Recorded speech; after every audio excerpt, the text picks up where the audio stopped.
নমস্কার বন্ধুরা, রকমারি রান্নাতে আপনাদের স্বাগত। আজকে আমি তৈরি করব আলু বেগুন দিয়ে ডিমের ঝোল। খুবই সহজ পদ্ধতিতে বানানো এই এগ কারিটি একবার খেলে বারবার খেতে মন চাইবে। প্লেন রাইস অথবা গরম রুটি পরোটা সব কিছুর সঙ্গেই এই এগ কারিটি খেতে অসাধারণ লাগবে। এখানে 4টে ডিম, 2টো বেগুন, 2টো আলু আর একখানা টমেটো নিয়ে নিয়েছি। এবার সবজিগুলোকে কেটে নেব আর ডিমগুলো সেদ্ধ করে নেব। ডিমগুলো সেদ্ধ করার পর খোসা ছাড়িয়ে একটা প্লেটে তুলে নিয়েছি আর আলুগুলোকে লম্বা করে কেটে জলে ভিজিয়ে রেখে দিয়েছি। গ্যাসে কড়াই বসিয়ে দিয়ে দিলাম পর্যাপ্ত পরিমাণে সাদা তেল, তবে সর্ষের তেলেও রান্নাটি করা যাবে। তেলটা বেশ ভালোভাবে গরম করে নিয়ে এতে টুকরো করে কেটে রাখা আলুগুলো ভেজে নেব। এতে আধা চামচ মতো নুন অ্যাড করে আলুগুলোকে বেশ কিছুক্ষণ ভেজে নিতে হবে। এভাবে হাই ফ্লেমে আলুগুলোকে কিছুক্ষণ ভেজে নিয়ে একটা থালায় তুলে নিয়েছি। এরপর কড়াইয়ের অবশিষ্ট তেলে টুকরো করে কেটে রাখা বেগুনগুলোকেও ভেজে নেব। আধা চামচ নুন অ্যাড করে দিয়ে হাই ফ্লেমে বেগুনগুলোকে ক্রমাগত নেড়েচেড়ে ভেজে নিতে হবে। এইভাবে ভাজতে ভাজতেই বেগুনগুলো প্রায় 50% সেদ্ধ হয়ে যাবে। কিছুক্ষণ এভাবে ভেজে নিয়ে ভাজা বেগুনগুলো একটা থালায় তুলে নিলাম। ভাজা আলু ও বেগুনগুলো এভাবে থালায় তুলে নিয়েছি। সমস্ত ভাজা বেগুন তুলে নেওয়ার পর কড়াইয়ের অবশিষ্ট তেলে ডিমগুলোকেও ভেজে নেব। সমস্ত সেদ্ধ ডিমগুলো গরম কড়াইতে এক এক করে দিয়ে দিলাম। ডিমে আধা চামচ নুন অ্যাড করে দিলাম। হাই ফ্লেমে ডিমগুলোকে হালকা নাড়াচাড়া করে ভেজে নেব। 1 পিঞ্চ মতো হলুদ ডিমে অ্যাড করে দিলাম। হলুদের কাঁচা গন্ধ চলে যাওয়া অবধি আরও কিছুটা সময় ডিমগুলো ভেজে নেব। এরপর ভাজা ডিমগুলো একটা থালায় তুলে নিলাম। ডিমের ঝোলের গ্রেভি বানাবার জন্য নিয়ে নিয়েছি 3খানা পেঁয়াজ, 1 ইঞ্চি পরিমাণ আদা আর 1খানা রসুন।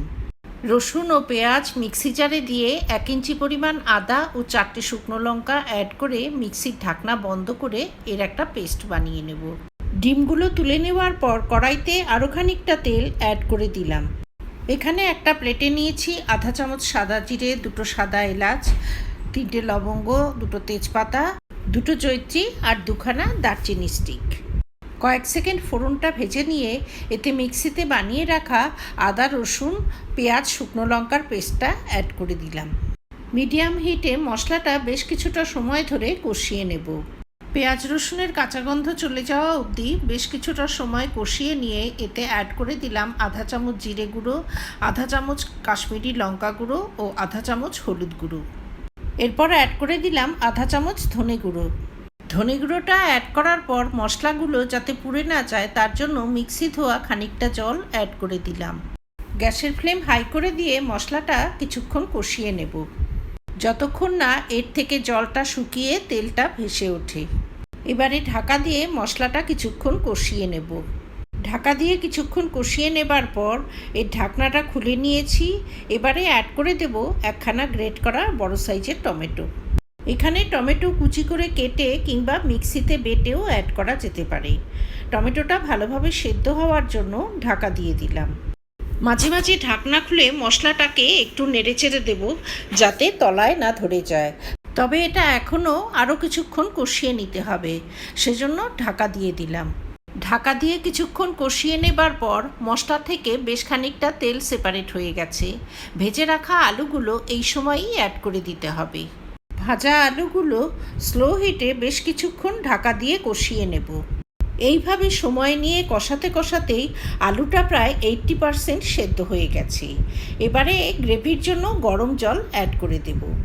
গ্রেভির জন্য জলটা নিজেদের পছন্দ অনুযায়ী দিতে হবে, যে যেমন গ্রেভি পছন্দ করেন। তবে পাতলা গ্রেভি পছন্দ করলে জলের পরিমাণ একটু বেশি দিতে হবে। গ্যাসের ফ্লেমটা এবারে হাই করে দিতে হবে। হাই হিটে গ্রেভিটা ফুটে উঠতেই কয়েকটা চেরা কাঁচা পাকা লঙ্কা অ্যাড করে দিলাম। তবে এটা অপশনাল, বেশি ঝাল পছন্দ না করলে অথবা বাচ্চারা খেলে লঙ্কা অ্যাড না করলেই চলে। ভেজে রাখা ডিমগুলো এবারে অ্যাড করে দিলাম। আধা চামচ মতো নুন অ্যাড করে দিলাম। বেগুনগুলোকে একটু পরে অ্যাড করব, এতে বেগুনগুলো ঝোলের মধ্যে বেশ গোটা গোটা থাকবে।